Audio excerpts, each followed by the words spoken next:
깨닫는 복된 시간 되기를 간절히 바랍니다. 오늘 말씀 요한복음 7장 40절에서 46절까지의 말씀입니다. 오늘도 금요일이기 때문에 52절까지 함께 보도록 하겠습니다. 오늘 말씀은 예수님께서 초막절에서 하나님의 그런 그 말씀을 선포하였는데 그 결과 어떠한 일이 일어났는지를 우리에게 보여주고 있습니다. 예수님께서 초막절에 예루살렘 성전에 가셔서 사람들에게 복음의 말씀을 선포하십니다. 누구든지 목마르거든 내게로 와서 마셔라. 나를 믿는 자는 성경에 기록된 바와 같이 그 배에서 생수의 강이 흘러날 것이다. 그렇게 이제 선포를 하죠. 이 말씀은 구원의 역사 속에서 또 구속의 역사 속에서 굉장히 중요한 그런 그 말씀입니다. 내일 설교 시간에 더 자세한 그런 이야기를 나누도록 하겠고요. 오늘은 그 결과 어떠한 그런 반응이 일어나는지를 함께 살펴보도록 하겠습니다. 예수님께서 복음의 말씀을 선포하시면 여러분 어떤 그런 결과가 일어나겠습니까? 어떤 사람들은 믿었습니다. 이분이 바로 구약 성경에 예언한 그 선지자다. 또 어떤 사람은 이분이 그리스도다 하는 그런 그 말, 그렇게 그리스도라는 그런 사실을 믿게 되었죠. 그러나 그 믿는 그 숫자에 또 반해서 예수님을 배척하고 절대 믿을 수 없다 그렇게 생각하는 그런 사람들이 있었습니다. 대부분 예루살렘에 있는 사람들은 바리새인과 사두개인의 그런 영향을 받았는데 그들은 예수님을 믿지 못할 이유를 정확히 찾고 있었습니다. 믿으려고 하는 것이 아니라 믿지 못하는 이유를 계속 찾았던 것이죠. 예수의 말을 잘 듣고 예수님의 한 일을 잘 본 것이 아니라 그냥 저 사람을 배척해야 된다. 저 사람을 이 권력의 중심에서 밀어내야 된다. 이렇게 이제 생각을 이제 했던 것입니다. 그렇게 예수님에 대해서 예수님이 그리스도가 아니라는 증거를 막 찾고 있을 때에 그들에게는 명확한 그런 증거가 나타난 것이죠. 무엇일까요? 그것은 예수님의 출생에 대한 것이었습니다. 예수님의 이름을 부를 때 Jesus of Nazareth 이렇게 불렀는데 나사렛에서 나신 예수님이다. 이런 이제 이름을 붙였는데 예수님의 그런 출신이 그들에게 이제 안 맞았던 것입니다. 나사렛은 갈릴리에 있었는데 갈릴리는 당시에 이제 변방이었죠. 메시아가 되려면 미가서에 나온 그런 그 말씀대로 베들레헴에서 태어나거나 아니면 최소한 예루살렘 출신이어야 되는 것인데 지금 출신이 안 맞는 것입니다. 그러니까 사람들이 막 옥신각신 할 때에 야 그리스도라면 어떻게 저분이 나사렛에서 태어났냐 어떻게 갈릴리 출신이냐 그렇게 이제 이야기를 하는 것입니다. 이런 분위기 속에서 바리새인과 사두개인들은 더 이상 가만두면 예수님이 이 대중을 더 많이 사로잡겠구나 그렇게 생각을 해서 아예 경비병을 보내서 잡으려고 이제 하죠. 그러나 이제 경비병들이 가서 잡으려고 해서 보니까 이 범죄 사실이 없는 겁니다. 뭔가 잘못한 게 있어 이렇게 당신 체포하러 왔어 이렇게 이게 이야기가 되는 건데 이게 뭐 제목이 없는 거죠. 이 얘기를 이제 가만히 이렇게 들어보니까 예수님이 하시는 말씀이 신령하다. 하나님의 말씀이다. 이런 느낌을 이제 받거든요. 그러니까 이제 그냥 돌아오죠. 그냥 돌아오니까 바리새파 사람들과 이 대제사장들 이런 사람들이 이제 물어보는 겁니다. 아니 왜 잡아오려는데 못 잡아왔냐? 다고 치니까 경비행들이 하는 얘기가 지금까지 이렇게 하나님의 말씀을 분명하게 선포하는 그런 사람은 못 봤습니다. 이렇게 말씀하는 분은 우리가 지금까지 보지 못했습니다. 어떻게 하나님의 말씀을 명확하게 선포하는 그런 분을 우리가 죄인이라고 잡아올 수가 있겠습니까? 분위기가 맞지 않았습니다. 이제 그렇게 이야기를 하는 거죠. 이렇게 그들 사이에 이야기하고 있을 때 니고데모라는 그런 사람 누굽니까? 요한복음 3장에 나왔던 그런 사람이죠. 니고데모가 한 번 더 등장하면서 이야기를 합니다. 여러분들은 왜 예수라는 그런 분이 어떤 말을 하는지 어떤 사역을 하는지 그것을 정확히 알아보지도 않고 그냥 비난하고 죄목을 붙여서 잡아오려고 하고 있습니까? 율법에는 정확히 그가 무슨 일을 행했는지 알아본 다음에 죄인으로 그렇게 정죄를 해야 되는데 여러분들은 지금 알아보지도 않고 아예 안 되는 조건을 찾아서 지금 비난하고 있습니다 하는 그런 이야기를 하지요. 그러니까 이 사람들이 또다시 한번 이야기하는 겁니다. 당신도 갈릴리 출신이냐? 지금 여기 예루살렘인데 저 변방 있는 그런 사람 무슨 얘기냐 도대체. 저런 사람이 그리스도가 된다면 우리가 믿는 신앙이 어떻게 되는 것이냐 하면서 이제 비난을 하는 것입니다.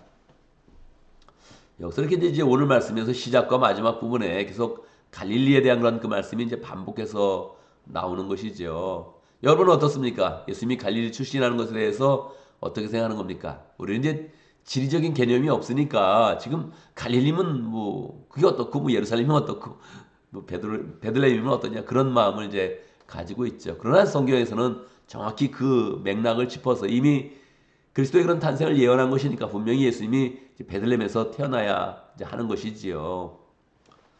우리는 이제 이미 복음서 4복음서를 다 알고 있으니까 예수님이 이제 베들레헴에서 태어났다는 그런 사실을 이제 알고 있습니다. 그런데 여러분은 어떻게 알고 있습니까? 이 성경의 4복음서에 보면 약간 그 내용이 조금씩 다르게 이제 기록되어져 있습니다. 마가복음이 아마 복음서 중에 제일 먼저 기록된 것으로 이렇게 생각이 되는데 마가복음은 예수님이 30대던 해에 공생의 사역을 시작하면서 1장을 시작하고 있습니다. 그러니까 예수님의 배경에 대해서 아무것도 이야기하지 않고 그냥 복음을 선포하고 있습니다. 왜 그렇습니까?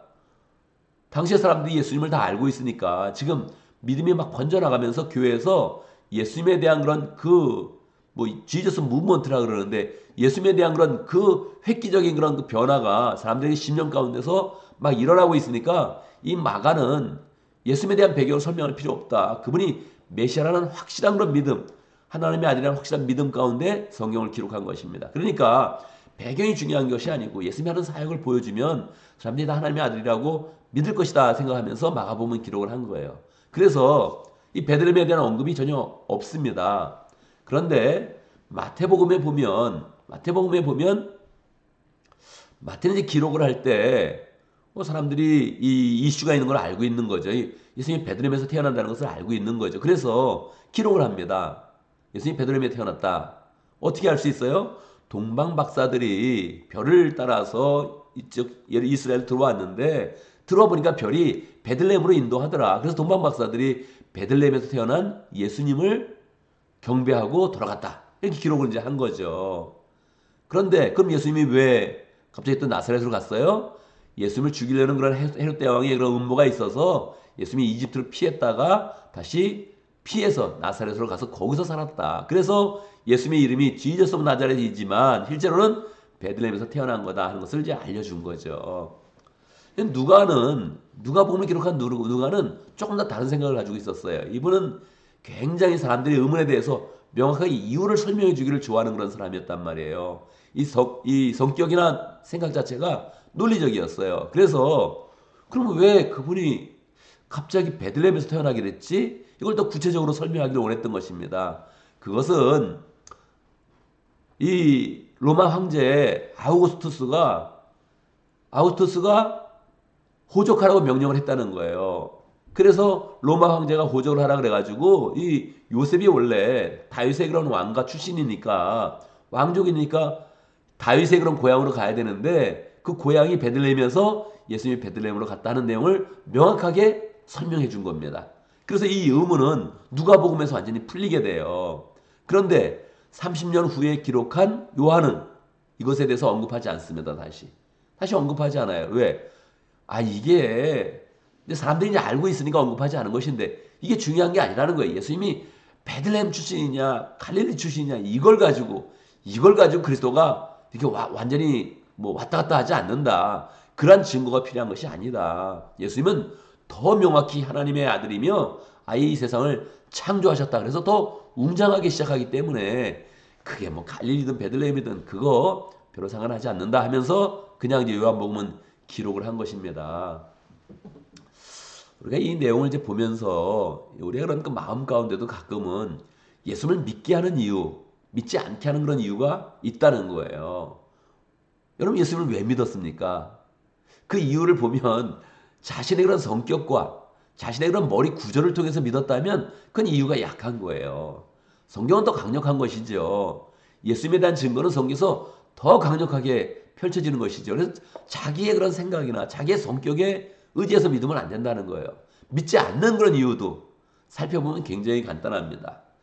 여러분 사람들이 예수님 안 믿는 그런 이유 어떨 때는 제가 예전에 막 전도하다가 지하철에서 그렇게 이야기하는 사람을 봤어요.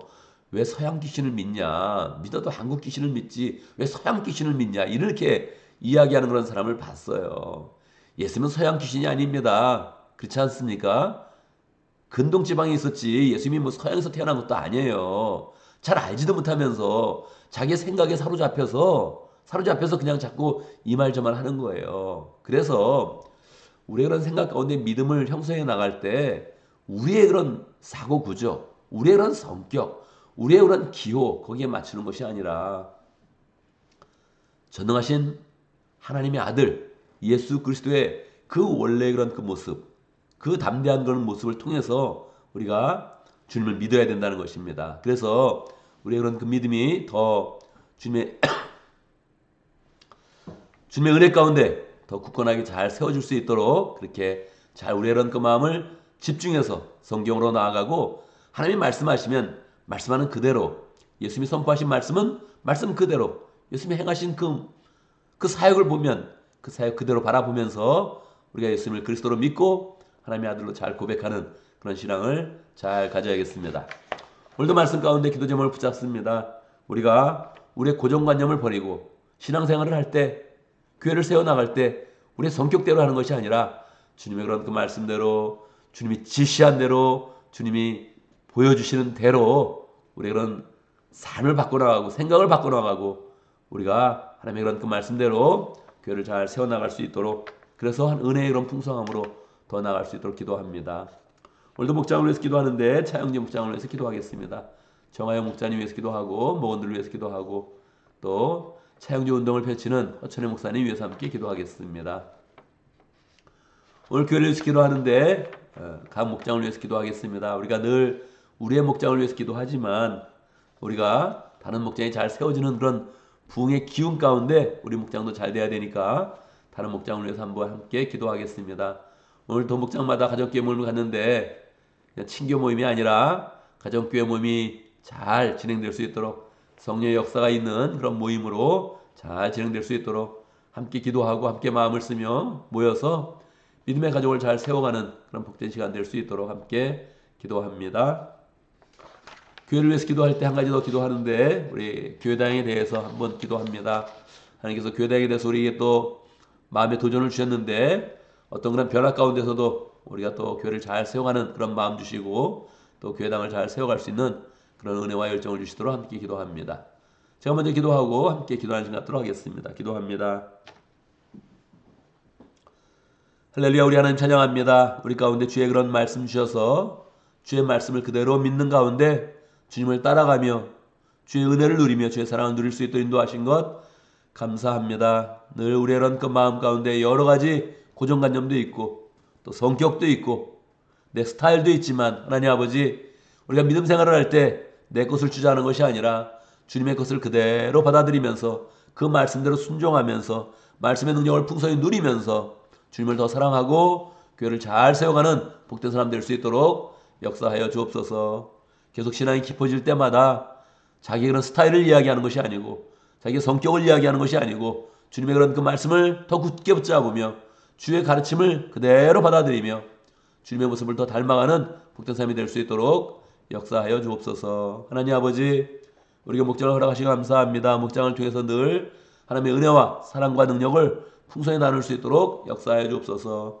차영지 목장의 정하여 목자님 축복하여 주시고 그 앞날을 축복하여 주시고 열정으로 공부하면서 또 그 가운데 목장을 세워가고 있습니다. 하나님 아버지 능력을 주시고 사랑의 그런 능력을 주시고 하나님의 능력을 크게 부어주셔서 목장을 인도할 때마다 더 넉넉한 힘으로 은혜로 축복으로 목장을 잘 인도하여 나갈 수 있도록 역사해 주시고 목장의 모든 그런 식구들 하나님 다 모두 학생들인데 그 마음 가운데 소망을 품고 신앙생활 잘 해나가며 차세대 영적 지도자들 낼 수 있도록 역사하여 주옵소서. 일찍이 차영지 운동을 펼쳤던 허천혜 목사님 축복해 주시고 교회마다 차영지 운동이 잘 일어날 수 있도록 인도하시고 다음 세대를 위한 그런 투자와 또 노력과 섬김을 통하여서 우리의 그런 후대들이 주님을 더 잘 믿어갈 수 있도록 역사하여 주옵소서. 하나님 아버지 오늘 금요일을 맞이해서 목장마다 가족교회 모임을 가질 것인데 축복하여 주옵소서. 하나님의 은혜와 사랑이 풍성히 예비된 그런 모임 될 수 있도록 역사하시고 하나님의 성령의 역사는 귀한 그런 모임 될 수 있도록 인도하여 주시고 그 가운데 모든 사람들이 하는 그 마음이 은혜와 사랑으로 채워지도록 역사하여 주옵소서.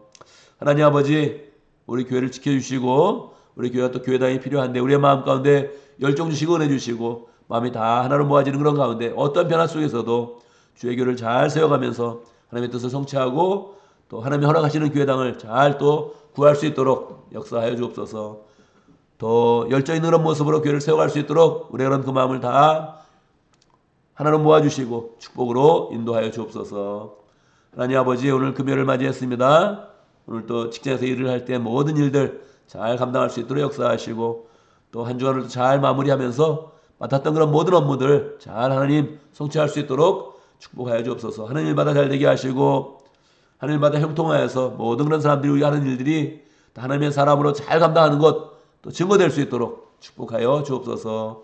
사고 없게 하시고 하나님 실수 없게 하시고 필요 없는 일들은 신경 쓰지 않도록 역사해 주시고 필요한 일에 우리의 마음과 열정을 쓰는 그런 가운데 복된 하루 복된 한 주간 될 수 있도록 축복하여 주옵소서. 예수님의 이름으로 기도드리옵나이다. 아멘.